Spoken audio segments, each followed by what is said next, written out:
अपघातापूर्वी विमानातून कुणीतरी उडी मारण्याचा प्रयत्न करत होता, मात्र त्यानंतर अचानक स्फोट झाला। स्थानिक सरपंचानं माहिती दिली असल्याचा अमोल मिटकरींचा दावा।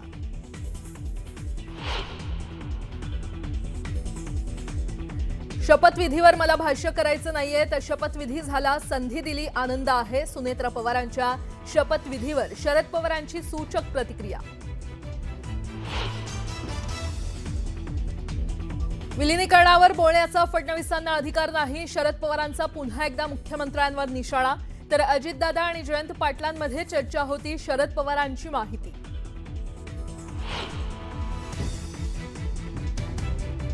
चुलत पुतण्या श्रीजित पवारांना अजित पवारांनी केला होता शेवटचा कॉल। लँडिंग पूर्वी अजित पवारांची श्रीजित पवारांसोबत चर्चा। जिल्हा परिषद निवडणुकीबाबत चर्चा झाल्याची श्रीजित पवारांची माहिती। नाशिक भाजपचे शहराध्यक्ष सुनील केदार यांचा तडकाफडकी राजीनामा। महापौर आणि उपमहापौर निवडीवरून नाराजी। प्रदेश पातळीवरून आलेले महापौर आणि उपमहापौर नाव ऐनवेळी बदलण्यात आल्यानं राजीनामा दिल्याची माहिती। पुण्यातील एका सीएनजी पंपावर भाजपचे राष्ट्रीय प्रवक्ते शहजाद पुनावाला यांच्या आईंना कारनं उडवलं। अपघातात पुनावालांची आई गंभीर जखमी। पुणे मुंबई द्रुतगती महामार्गावर टँकर पलटी झाल्यानं मोठी वाहतूक कोंडी। महामार्गावर वाहनांच्या लांबच लांब रांगा। हजारो वाहन चालक 15 तासांपासून वाहतूक कोंडीत अडकले। तर पार्थ पवार, जय पवार आणि शरद पवारांमध्ये एक बैठक सुरू झाली आहे। बारामतीतील विद्या प्रतिष्ठानमध्ये तिघांची एक महत्त्वाची बैठक सुरू झाली आहे। बारामतीमध्ये राजकीय घडामोडींना वेग आलाय। बारामती विद्या प्रतिष्ठानमध्ये जय पवार, पार्थ पवार आणि शरद पवार हे दाखल झालेले आहेत। या सभागृहामध्ये पार्थ पवार, जय पवार आणि शरद पवार यांची एक महत्त्वाची बैठक ही सुरू झालेली आहे। नेमकी बैठकीमध्ये काय चर्चा होते हे पाहणं महत्त्वाचं आहे, कारण दोन्ही राष्ट्रवादीच्या विलीनीकरणाची चर्चा आता राजकीय वर्तुळामध्ये जोर धरू लागली आहे। त्या सगळ्यांमध्येच पार्थ पवार, जय पवार आणि शरद पवारांमध्ये महत्त्वाची बैठक सुरू आहे। सुनेत्रा पवार यांनी उपमुख्यमंत्रीपदाची शपथ घेतली। त्यानंतर पार्थ पवार हे राज्यसभेमध्ये जाणार असल्याचं सांगण्यात आलं, बोलण्यात आलं। त्या संदर्भात आता ही बैठक अतिशय महत्त्वाची मानली जाते। दोन्ही राष्ट्रवादीचं विलीनीकरण होणार का, अशा चर्चा आता राजकीय वर्तुळामध्ये सुरू झाल्या आहेत आणि त्या चर्चांसंदर्भात ही महत्त्वाची बैठक असू शकते का, असे देखील प्रश्न आता उपस्थित होत आहेत। आपण पाहिलं की जेव्हा सुनेत्रा पवार यांचा शपथविधी होणार होता त्या दिवशी पार्थ पवार हे शरद पवार यांच्या निवासस्थानी गोविंद बागेमध्ये गेलेले होते आणि त्यांच्याशी चर्चा करत होते। पण त्यानंतर देखील शरद पवार आणि सुप्रिया सुळे त्याचबरोबर रोहित पवार हे शपथविधीला आले नाही। आता आपण बघतोय पार्थ पवार, जय पवार आणि शरद पवारांमध्ये ही महत्त्वाची बैठक सुरू झाली आहे।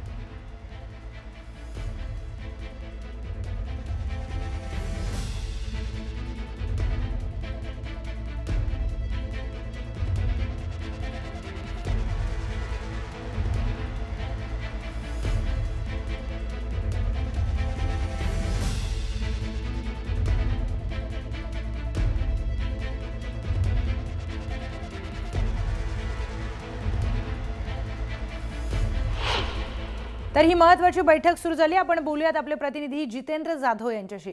जितेंद्र, दोन्ही राष्ट्रवादीच्या विलीनीकरणाची चर्चा सुरू झाली आहे, त्यामध्ये ही बैठक अतिशय महत्त्वाची मानली जाते।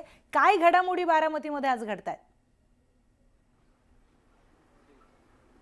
अगदी खरं आहे प्रियंका, आपण बघितलंय की अजितदादांच्या विमान दुर्घटनेनंतर 3 तासानंतर म्हणजे अवघ्या दुपारी 2 वाजताच त्या ठिकाणी शरद पवार, खासदार सुप्रिया सुळे पोहोचले होते आणि प्रत्येक विधीमध्ये स्वतः शरद पवार असतील, खासदार सुप्रिया सुळे असतील किंवा त्यांच्या पत्नी प्रतिभा काकी पवार असतील, या स्वतः त्या ठिकाणी उपस्थित होते। आणि आपण बघितलं की अस्थि विसर्जनानंतर जे काय राजकीय घडामोडींना वेग आला आणि त्या ठिकाणी शपथविधीचा कार्यक्रम पार पडला। हा कार्यक्रम पार पडत असताना स्वतः ज्या दिवशी शपथविधी होणार होता त्या दिवशी शरद पवार यांनी पत्रकार परिषद घेऊन मला याची काही कल्पना नसल्याचे त्यांनी नमूद केले होते। परंतु आपण बघितलं की शपथविधी पार पडल्यानंतर काल शरद पवार हे बारामतीच्या गोविंद बागेमध्ये निवासस्थानी आले होते।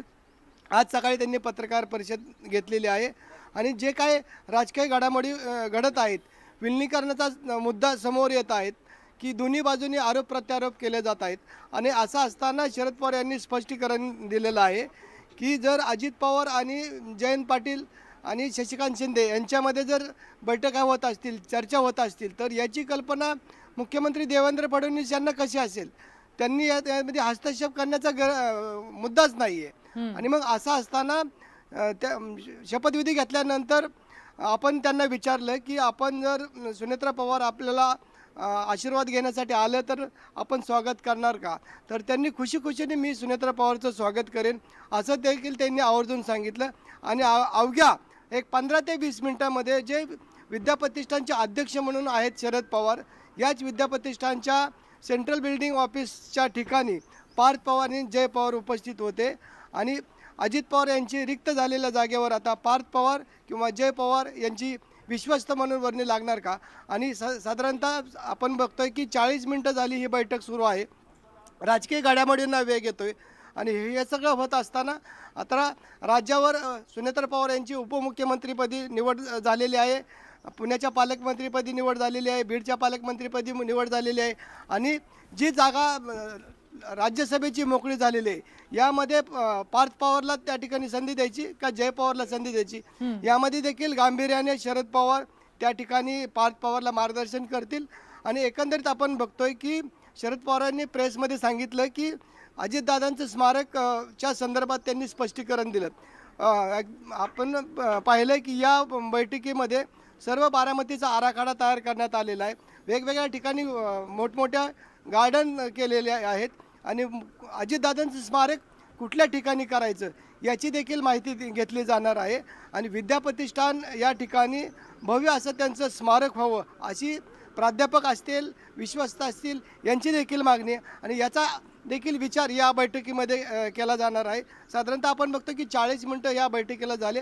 या बैठकीनंतर सुनेत्रा पवार बारामतीच्या गोविंद बागेत शरद पवार यांना भेटायला जाणार का, आशीर्वाद घेणार का? आणि त्यानंतर जर सुनेत्रा पवार भेटायला गेला तर विलगीकरणाचा मुद्दा फार मोठा समोर येतोय. आणि आपण म्हणलंय की या संदर्भात जी सुनील तटकरे असतील, प्रफुल्ल पटेल असतील किंवा धनंजय मुंडे यांनी लागलीच हा निर्णय घेतला. परंतु आपण बघितलंय की पार्थ पवार यांनी ज्या दिवशी शपथविधी होणार होता त्या दिवशी स्वतः बारामतीच्या गोविंद बागेत त्यात गेले. तब्बल 2 तास त्यांनी या सर्व पवार कुटुंबियाबरोबर समोर चर्चा केली, त्यांनी स्नेहभोजन केलं. आणि आपण हे पाहिलं जितेंद्र, तुम्ही सगळ्यात आधी ही बातमी आपल्याला दिलेली होती की पार्थ पवार इथे गोविंद बागेमध्ये आलेले आहेत. आणखी काय महत्त्वाच्या घडामोडी घडणार आहेत तुमच्याकडून वेळोवेळी जाणून घेणार आहोत. धन्यवाद माहितीसाठी. तर अजित पवारांनी शेवटचा कॉल चुलत पुतण्या श्रीजित पवार यांना केला होता अशी माहिती आता समोर आली आहे. जिल्हा परिषद निवडणुकीच्या उमेदवारीबाबत अजित पवारांसोबत श्रीजित पवार यांची चर्चा झाली. माळी समाजाला उमेदवारी देण्यावरून ही चर्चा होती. मी सर्व जाती धर्माला सोबत घेऊन जाणारा नेता आहे असं ते म्हणालेत. अजित पवारांशी 1 मिनिटाचं बोलणं झालं. शेवटपर्यंत ते त्यांच्या विचारांशी ठाम होते हेच या फोनमधून समजतंय. 8:37 अजित पवारांनी हा कॉल केला होता. श्रीजित पवार यांच्या मेसेजनंतर स्वतः अजित पवारांनी त्यांना फोन केला होता. मला माहिती नसतं, काही नसतं, काहीतरी आम्ही पण सगळ्या जाती धर्माला बरोबर घेऊन जातो बाळा. आहे दादा, म्हणजे मला जे वाटलं ते मी तुमच्यासाठी म्हणजे मान्य आहे, परंतु त्याच्यात तसं नाही. आज आपण आता बरोबर आहे, परंतु त्याच्यात माळी समाजाला मी जिल्हा परिषदेची उमेदवारी आता सुपर गटातनं दिलेली आहे. इथं ओबीसीचं रिझर्वेशन होतं, बाकीच्यांनी दिलं नाही. तर पक्षाने दुसरेच दिलेले, त्या पद्धतीनं आपण केलेलं आहे. ओके, तुम्हाला जो योग्य वाटतं तो निर्णय अंतिम. ठीक आहे, ओके, थँक्यू. तर उपमुख्यमंत्री अजित पवार यांच्या विमान दुर्घटनेमध्ये झालेल्या मृत्यू प्रकरणी अमोल मिटकरींनी आणखी एक खळबळजनक खुलासा केलाय. घटनेच्या दिवशी संध्याकाळी 5 वाजता ते घटनास्थळी गेले असता तेथे सरपंचांनी धक्कादायक माहिती दिली. विमानातून कोणीतरी उडी मारण्याचा प्रयत्न करत असल्याचं त्यांनी पाहिलं होतं. त्या व्यक्तीला वाचवण्यासाठी आम्ही जात असतानाच अचानकपणे स्फोट झाला अशी माहिती त्यांनी दिली आहे. अपघातामध्ये 5 जणांचा दुर्दैवी मृत्यू झाला असं सरपंचांनी सांगितल्याचा दावा मिटकरी यांनी केला. या विधानामुळे संपूर्ण प्रकरणाला नवं वळण मिळालंय. अजितदादांचं प्लेन क्रॅश झाल्याच्या ठिकाणी आम्ही गेलो. संध्याकाळी 5 वाजता अंत्यविधी आटोपल्यानंतर, तो दिवस एकादशीचा होता मला आठवतं. तिथली माहिती घेतली. तिथला सरपंचांनी असं स्टेटमेंट दिलं होतं की कोणीतरी विमानातून उडी मारण्याची धडपड करत होतं. आम्ही त्याला वाचवायला गेलो तो अचानक स्फोट झाले आणि मग नंतर कळलं 5 मृतदेह त्या ठिकाणी सापडले. UGCA म्हणते की विमानात 6 लोक गेली, सापडतात प्रत्यक्षात 5. अवतीभोवती जी कागदपत्र आहेत ती कुठं जळलेली नसतात.